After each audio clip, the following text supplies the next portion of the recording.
আপনার জিভে কি বারবার ঘা হয়, খেতে অসুবিধা হয়, কথা বলতে সমস্যা হয়, হাড় ভীষণ ব্যথা থাকে? আপনি কি জানেন এই সমস্যা শুধু অস্বাস্থ্যকর খাবার নয়, অনেকই কারণ হতে পারে।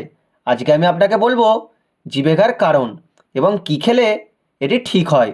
ভিডিওটা শেষ পর্যন্ত দেখবেন, কারণ আমরা দেখাবো একদম ঘরোয়া ও সহজ টিপস।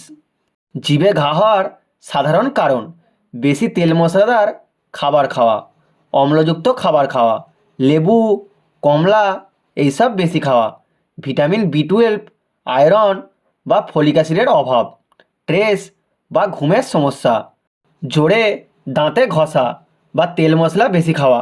সাধারণত 7 থেকে 10 দিন ঘা নিজেই ঠিক হয়ে যায়, কিন্তু বারবার হলে চিকিৎসকের পরামর্শ নেওয়া জরুরি।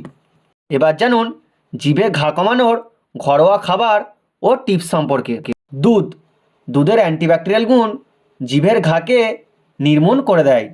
মনে রাখবেন, গরম দুধ খেলে আরও বেশি উপকার পাওয়া যায়। নরম খাবার। ঘরে রান্না করা কম তেল ঝাল মশলাযুক্ত নরম খাবার জিভের ঘাকে খুব তাড়াতাড়ি ঠিক করে। মধু। দিনে 1 থেকে 2 চামচ মধু খান, দেখবেন জিভের ঘা দ্রুত সেরে যাবে। লবণ পানি দিয়ে কুলকুচি করুন, দেখবেন জিভের ঘা খুব তাড়াতাড়ি ঠিক হয়ে যাবে। ভিটামিন সমৃদ্ধ খাবার খান, যেমন ডিম, পালং শাক, বাদাম এবং পর্যাপ্ত পানি পান করুন। মনে রাখবেন কোন খাবার এড়িয়ে চলা উচিত: তেল মশলাদার খাবার, অতিরিক্ত অম্লযুক্ত ফল, বেশি চিনি বা ক্যান্ডি। তখন ডাক্তারের কাছে যেতে আর দেরি করবেন না।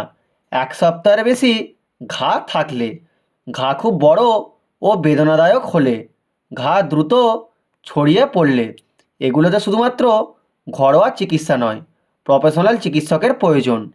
আশা করছি বুঝতে পেরেছেন জিভে ঘায়ের কারণ এবং সহজ ঘরোয়া খাবারের মাধ্যমে কিভাবে ঠিক করা যায়। তো আজকের ভিডিও এটুকুই। ভিডিওটি ভালো লাগলে লাইক, কমেন্ট, শেয়ার করে দিন। অ্যান্ড চ্যানেলে নতুন হলে অবশ্যই চ্যানেলটাকে সাবস্ক্রাইব করে নিন। দেখা হচ্ছে নেক্সট ভিডিওয়। ধন্যবাদ।